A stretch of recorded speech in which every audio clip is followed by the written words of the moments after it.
Hey y'all, let's make some watermelon hibiscus wine. Now be forewarned, there are going to be periods of this video where I stop talking. I'm doing that to avoid rambling and running y'all off.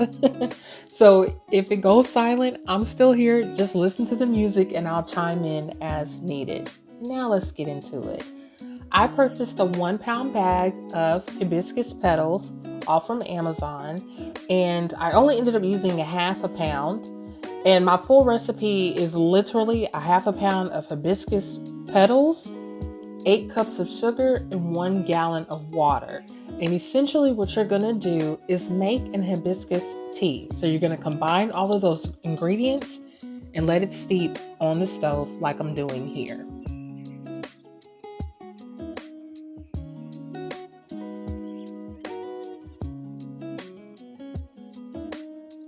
And I'm just mixing everything together. The heat is very low. I never brought this up to a boil.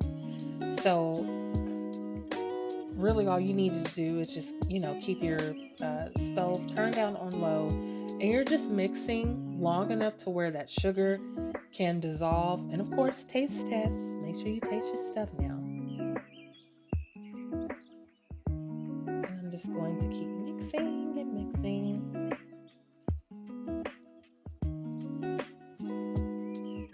And that's what it looks like. It's a very beautiful ruby red color.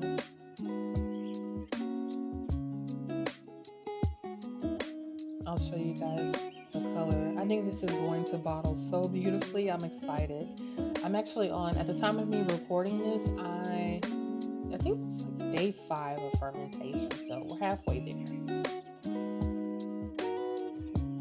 Now, I did have a concern with this particular batch, mainly because the hibiscus is so tart. I was worried about like what kind of fruit could be strong enough to counteract this. And initially I was going to do strawberry, but one of my followers on Amazon, or not Amazon, TikTok, has suggested doing watermelon. So I went to the store, got some watermelons, and I cut them up in little bitty pieces. And that is what I'm getting ready to add to the hibiscus batch now. So this was like the next day.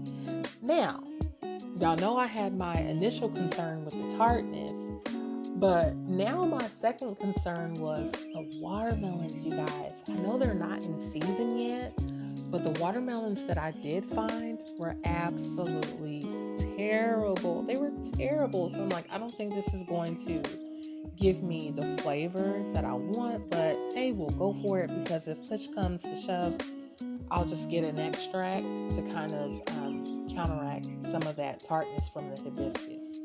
And plus, I prefer more watermelon anyway, so I'm like, okay, an extract will definitely save this, so we're in good hands.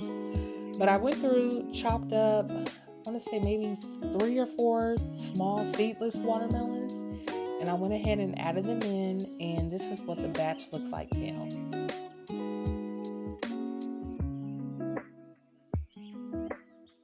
Of course, I'm going to try it, you guys. Y'all know me.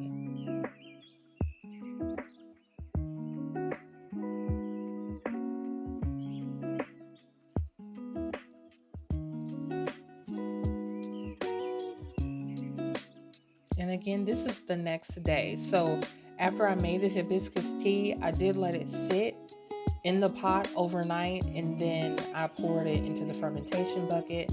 Now we're getting ready to use our hydrometer to see what our starting gravity is. And if I remember correctly, it came out at 0.90.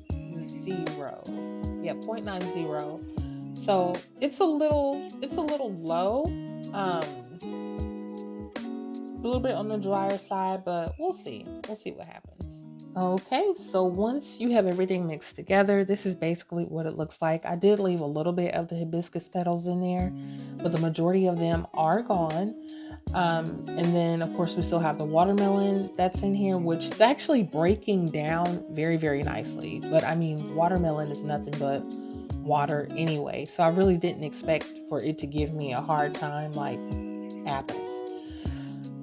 But yeah, this is pretty much it. So like I said, this is day 5 of fermentation, so we have a few more days to go. Once it's done, I'll let y'all see what it looks like straight out the fermentation bucket. I am going to order an extract and we'll do a taste test. Other than that, I will see y'all later.